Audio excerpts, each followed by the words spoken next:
आप सभी को मेरा सादर नमस्कार।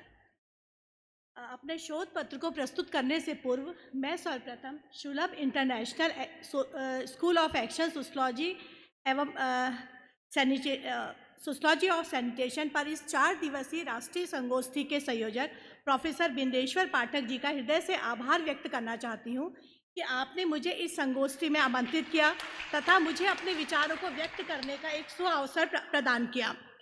वह वास्तव में हमेशा हमारे लिए अविस्मरणीय रहेगा। प्रोफेसर बिंदेश्वर पाठक जी द्वारा सुलभ इंटरनेशनल ऑर्गेनाइजेशन के माध्यम से जो निस्वार्थ भाव से राष्ट्रव्यापी स्वच्छता का अभियान आपके द्वारा चलाया जा रहा है, वह विशेष रूप से हम सब के लिए अनुकरणीय है। आपके प्रयासों के माध्यम से समाज में निवासरत शोषित एवं वंचितों के जीवन में जो परिवर्तन आज दृष्टिगत होता है, उसे न केवल उनके जीवन स्तर को परिवर्तित किया है, बल्कि इन प्रयासों ने महिला सशक्तिकरण को भी बढ़ाने में अपना एक सशक्त भूमिका का निर्वहन किया है। साथ ही मैं प्रोफेसर जेपी पचौरी सर का, माननीय कुलपति महोदय, हिमालयन विश्वविद्यालय देहरादून का भी हृदय से आभार व्यक्त करना चाहती हूँ कि आज अगर मैं यहाँ पर हूँ तो इसका पूरा श्रेय आपको जाता है। आपने इस राष्ट्रीय संगोष्ठी में प्रतिभाग करने के जो शुभ अवसर मुझे प्रदान किया, वह सचमुच हमारे लिए हमेशा याद रखने वाली बातें हैं। आपके द्वारा दिया गया मार्ग निर्देशन, स्नेह के प्रति आभार एवं कृतज्ञता शब्दों में व्यक्त कर पाना मुश्किल है। मैं और उत्तराखंड मुक्त विश्वविद्यालय से आए समस्त प्रतिभागियों की तरफ से मैं प्रोफेसर पाठक जी का तथा प्रोफेसर पचौरी सर का पुनः हृदय से आभार एवं अभिनंदन तथा बहुत सारा धन्यवाद व्यक्त करती हूँ। साथ ही मैं प्रोफेसर नील रतन सर का भी विशेष आभार व्यक्त करना चाहती हूँ कि जब से हम इस संगोष्ठी से जुड़े हुए हैं, तब से आपने हमारा निरंतर हमारा मार्गदर्शन किया और हमारा दिशा निर्देश किया। और मैं एक बात और शेयर करना चाहती हूँ कि यह बड़े हर्ष का विषय है कि उत्तराखंड मुक्त विश्वविद्यालय हल्द्वानी में department of sociology and master of social work द्वारा भी इस वर्ष सोशियोलॉजी ऑफ सैनिटेशन एक विषय के रूप में अपने पाठ्यक्रम में शामिल कर रहा है। चूँकि उत्तराखंड मुक्त विश्वविद्यालय एक दूरस्थ शिक्षा प्रणाली पर आधारित है, अतः यह विषय समाज में परिवर्तन लाने में अपनी एक महत्वपूर्ण भूमिका का निर्वहन करेगा, क्योंकि हमारे विद्यार्थी जो काम भी करते हैं वो भी हमारे यहाँ से पढ़ाई करते हैं, तो उन तक बहुत अच्छे संदेश पहुँचेंगे। आज का जो मेरा शोध पत्र है वह महिला एवं शिशु स्वास्थ्य प्रमुख संवैधानिक अधिनियम एवं योजनाओं का एक समाजशास्त्री अध्ययन पर आधारित है। जैसा कि हम सब जानते हैं, किसी भी राष्ट्र या समाज का विकास तभी संभव है जब उसमें निवासरत समस्त नागरिक स्वस्थ एवं जागरूक हो, क्योंकि एक जागरूक नागरिक ही देश की अर्थव्यवस्था को मजबूत करने तथा स्थायित्व प्रदान कर सकता है। चूँकि महिला एवं शिशु दोनों ही हमारे समाज का एक महत्वपूर्ण अंग होते हैं, अतः समाज व देश के निर्माण में इनकी एक अहम भूमिका से हम इनकार नहीं कर सकते।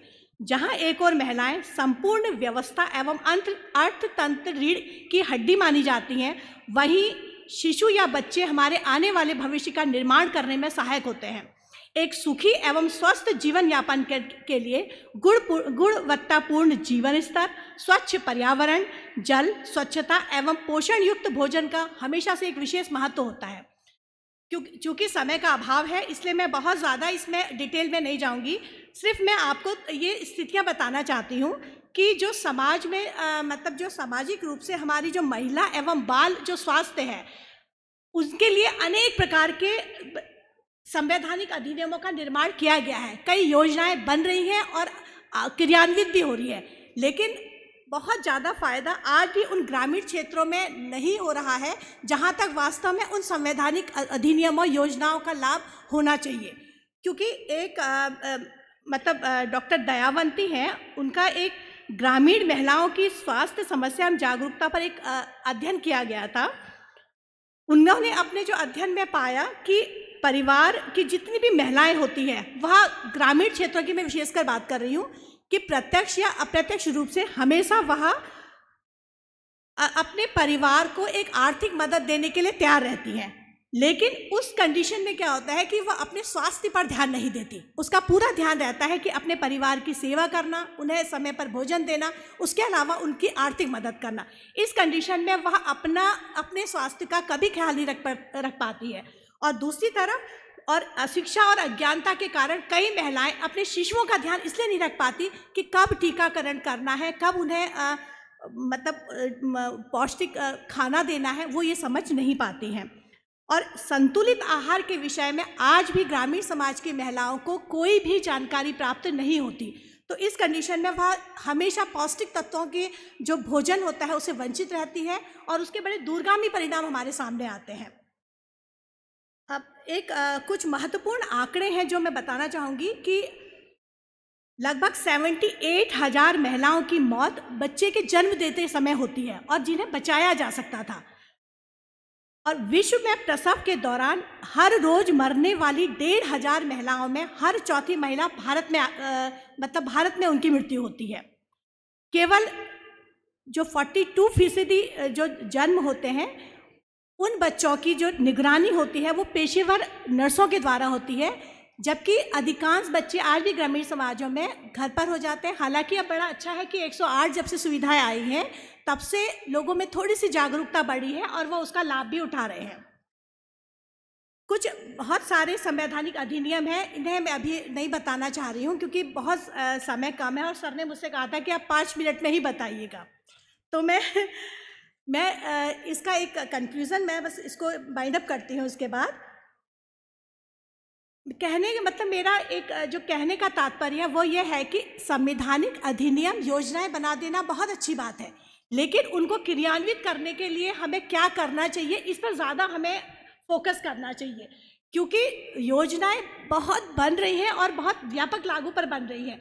लेकिन मैंने खुद भी महसूस किया है कि बहुत ज़्यादा अभी अवेयरनेस ग्रामीण समाज की महिलाओं में नहीं आई है, क्योंकि मैंने देखा है कि आशा कार्यकर्ता भी वहाँ जाती हैं, घर घर आंगनवाड़ी में बच्चों को बुलाती हैं, तो कभी कभी जो विषम परिस्थितियाँ होती हैं या टाइम नहीं होता, समय अभाव होता है, तो महिलाएं जाती नहीं हैं, उनको या टाइम को स्किप कर देती है कि बाद में चले जाएंगे वो।